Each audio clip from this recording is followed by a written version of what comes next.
We will now see Anveshana in action, where we will see evidence of how yoga works.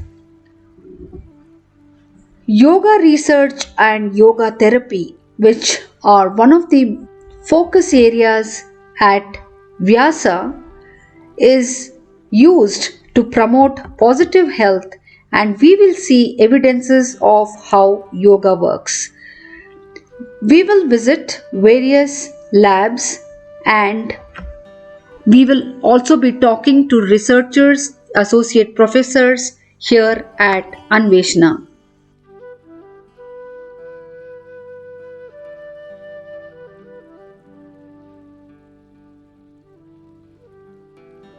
Myself, Dr. Dipeshwar Singh.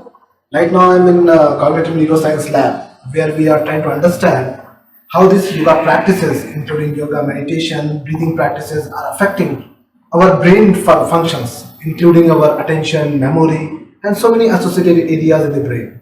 So, right now, we are having a couple of projects to understand how these meditation techniques are affecting the neural sensory processes when it is reaching to the brain. So I'm going to show you one equipment which is useful for understanding the brain function, which is called EEG, electroencephalogram. We have purchased from EGI, which is a electrical geodesic industry. So this is the EEG cap which we are using to understand how this brain functions are getting affected when people are following any yoga breathing techniques or any kind of meditation technique. And this is having 128 channel electrodes. It is having 128 channel, which is capturing small neural activities, electrical activities of the brain. Generally, it is using very much useful for any kind of brain science when we are trying to understand what are the neural correlates, are associated with yoga breathing techniques or meditations. So far, we have conducted a couple of studies where our participants performed yoga breathing, right nostril yoga breathing or left nostril yoga breathing, and then we have checked their neural activity, because right nostril is associated with sympathetic arousal, which is very much important for vigilance tasks, any kind of attention task. Similarly, left nostril breathing or alternate nostril yoga breathing is associated with parasympathetic activity, which is a calming down, but still it is having the similar effect in the brain. So how these two different autonomic activities are affecting the central nervous system, we are trying to understand in this lab. And what we found, when people are performing any kind of yoga breathing practices, these are affecting the common centers in the brain, which is called prefrontal cortex, the frontal areas, or the anterior cingulate cortex, which is getting affected when people are performing particular yoga breathing techniques. In this lab, we have done one NBAC test where the subject was performing working memory task and tested with NBAC. NBAC is nothing, is just a remembering game where the person has to remember some kind of alphabets which is randomly visible on the screen, and subject has to remember when it is keep on changing within limited time. So we are giving 500 millisecond time before and after yoga breathing technique. The subject has to perform the same test, and these alphabets, how quickly they retrieve the information from the brain. So we are looking at encoding information and retrieval information in the brain before and after yoga practices. So this is basically we have done in this laboratory. Another study we have done with different meditative states. There is a study which was conducted with the fund of ICMR, where we have attempted to understand when people are in 4 different mental states. Those are Chanchalata, that is called random thinking; Ekagrata, concentrated state of mind; then Dharana, which is a focused state of mind; and then we have moved to effortless state of mind, which is called Dhyana, where the person was not focusing on any object, but the thought was automatically streamlined for an unlimited time. So this is the 4 different mental states we have studied, and we measured how this is progressing when people are in that random thinking state, how this sensory information reaching to the cortex.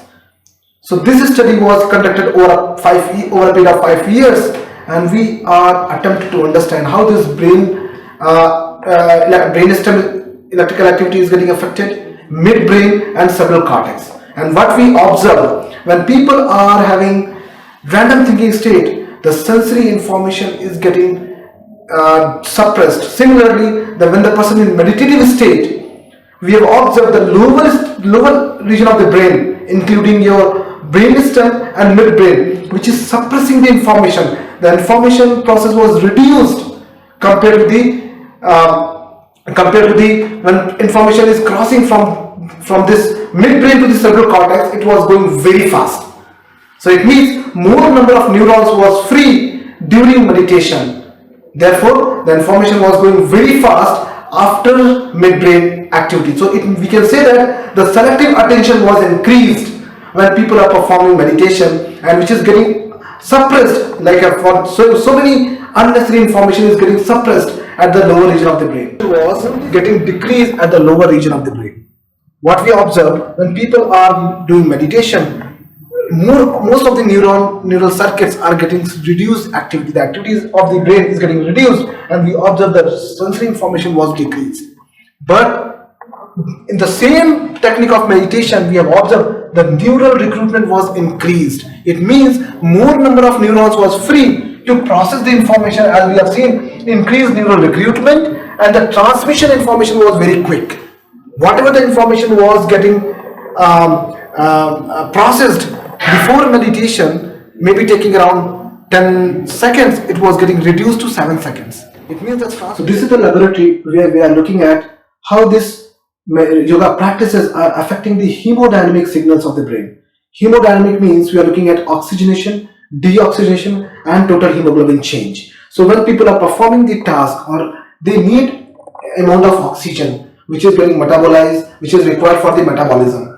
When people are performing in yoga practices, we observe there was significant reduction in hemodynamic responses when compared to the before yoga practices. And this is we have measured by using this instrument, which is called NIRX, which is we purchased from the Germany NIRX system. We are having around 64 channel system where we are having these sensors and detectors. These, what is the specifics of the system is we have sensors which are emitting the infrared light, which penetrate inside the brain, which is our brain tissues are absorb those lights, and then we are calculating by using Beer-Lambert law. We are looking at how much oxygen was consumed while they performing the task. And what we have observed when people are doing meditation, there was significant reduction in oxygen requirement compared to the before meditation. And similarly, let me take you to sleep lab, where we are having polysomnography instrument, where we are trying to understand how these yoga practices, how these meditation techniques are improving the quality of sleep. So these are the few images where we are looking at the electrical activities when people are in different states of sleep, or different mental states. This is an image of how when the people are in different states of sleep, what are the changes are happening in the electrical activities of the brain. So here, this is the laboratory where we are trying to understand how yoga practices or meditation techniques are influencing the sleep pattern. So here the subjects generally sleep overnight, and we are trying to understand how physiological changes are happening, how the electrical activities are changing in the brain, in the human.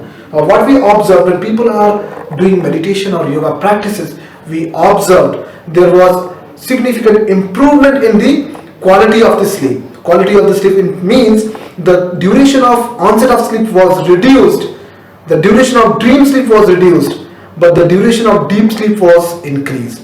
And if you see overall picture, now I will take you to a psychophysiology lab where we are trying to understand how these autonomic functions are getting affected, getting influenced while yoga practices. So here we have an instrument. Here we have an ED instrument which is having 16 channels, 16 different physiological parameters we can assess, we can collect simultaneously while performing yoga practices, yoga breathing techniques, or different kinds of exercise which we easily we can compare with other people. So here, generally, this lab, we are looking at how this autonomic functions, including heart rate variability, is getting affected when people are performing different yoga practices. Where we have observed when people are performing any breathing technique, we have observed there was significant improvement in parasympathetic activity and decrease in sympathetic activity. And we have observed also there was significant sympathovagal balance when people are performing yoga practices. So yoga is very much useful for balancing our autonomic activity, which we have observed in this lab.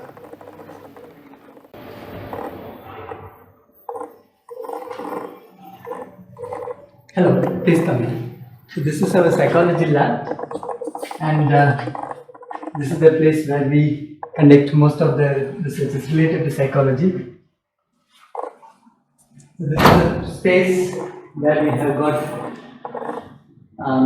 some space for doing some practices, and simultaneously we can also assess them over computers or many of the tests which are over here. So here the main focus of our lab is to focus on those areas in traditional Indian knowledge where we would like to see how best we can bring up those the original ideas and. Hi, this is Dr. Mithila. I work in the Molecular Biology Division of the Anveshana Research Laboratories, SVSI University. I am working here as an assistant professor of research for the past 4 years. Let us take a look at the laboratory facility and what research we carry on here. This is the general working area. We have 6 to 7 PhD scholars working here, and we have 3 or 4 faculties that are permanent faculties working here. Basically, in this molecular biology field of yoga especially, we try to understand the mechanism behind yoga. All these years we have been researching in our institute, and we have understood that yoga works. Yoga is effective for treating or managing non-communicable diseases and many other aspects of clinical conditions. But what we try here in this lab especially is to try to understand the mechanism of how yoga works, especially for disease conditions like diabetes or obesity or stress, because it is very different from a general medical field wherein people try to take a pill and then they try to understand what its mechanism is, but it is very different than taking a pill. Yoga works in many different ways. For each person, yoga may work in different way. So we try to understand the mechanism as to how exactly yoga works. We have certain state-of-the-art molecular biology instruments that we use to finally come to conclusion and analyze our results. Right. Here we have the Mindray biochemistry automated instrument wherein we can do the general blood profiling of all the samples that we obtain from the research participants. And then we have the plate reader and the microscope, the electron fluorescent microscope, and this is the flow cytometer, and this is the microarray scanner. So I have a background in biochemistry and I joined here as an assistant professor. I thought I'll be mostly working on biochemistry research and teaching students biochemistry, but I got into a realm of the world of yoga, which introduced me to many different concepts of health. So people perceive yoga as just an ancient practice that is being practiced only for those who are trying to attain some other unworldly attempts. But here in this lab, I understood that yoga is a science. We are trying to bring yoga to the forefront as a therapeutic modality wherein yoga can be used as an adjunct or a main treatment modality for people with diseases. Because yoga is not just about the physical practice, it's about mind-body. Because yoga is known to be a mind-body medicine which works both on your mind and on your body. Coming to the research front, in future we would like to do more research on how yoga works, because it is very important for us to prove how it works, for it to be well accepted by the world, and to take it to the point where we dream it to be. We would also like to work on yoga as a science and not just a traditional or a scientific ancient practice. That we should separate. Ancient practice is different and science is different. Now, since we are utilizing yoga as a therapy, we would like to prove more with more scientific evidence from whatever research that we are doing here, and make sure yoga reaches the peak of its treatment as a treatment.